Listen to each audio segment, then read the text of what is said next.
Hello guys. তো দেখো, তোমাদেরকে একটা জিনিস দেখাচ্ছি, তোমরা বলবে এটা কি। আমি বলছি না, দাঁড়াও খুলে দেখে।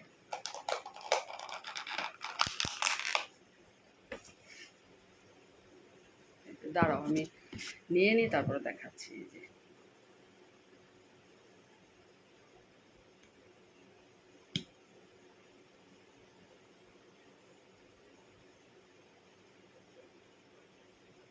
দেখেছো, তোমরা কতটুকু বুঝতে পারছো জানি না।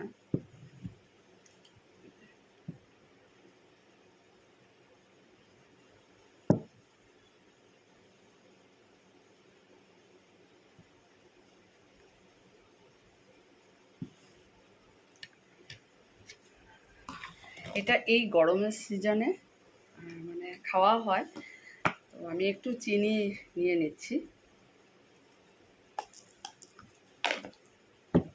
এটা রেখে দেবো এখন।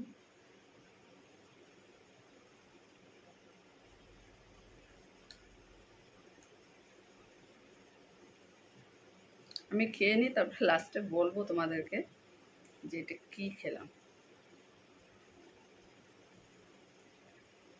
উফ, কি স্বাদ সেই!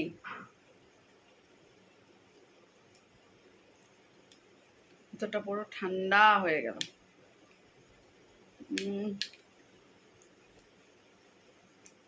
হেভি হেভি লাগছে।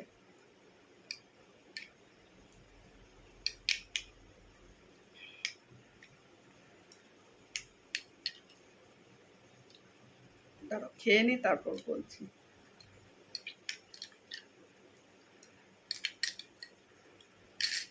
এখন বলছি তোমাদেরকে,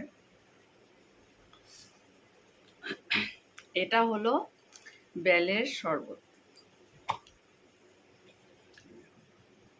এটা অঙ্কিতার মা বৌদি বানিয়ে দিয়েছে।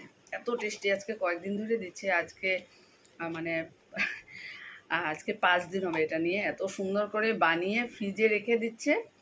এই দেখো, দাঁড়াও আমি দেখাচ্ছি, দাঁড়াও। ফ্রিজে রেখে দিচ্ছে, যার জন্য এটা এভাবে একদম মানে কি বলবো, চাকা চাকা হয়ে যাচ্ছে। মানে ওটা কেটে কেটে খেতে এত দারুণ লাগছে। বলেছে তুমি চিনি মিলিয়ে নিও। আর যারা চিনি খায় না তারা ঠিকই আছে। আমার তো ভীষণ ভালো লেগেছে, এটা রেখে দিয়েছি, অমিতাভ আসলে দেবো। মানে আর সত্যি তোমরা জানো, বেলের শরবতটা খুব ভালো শরীরের জন্য, খুবই ভালো। আজকাল তো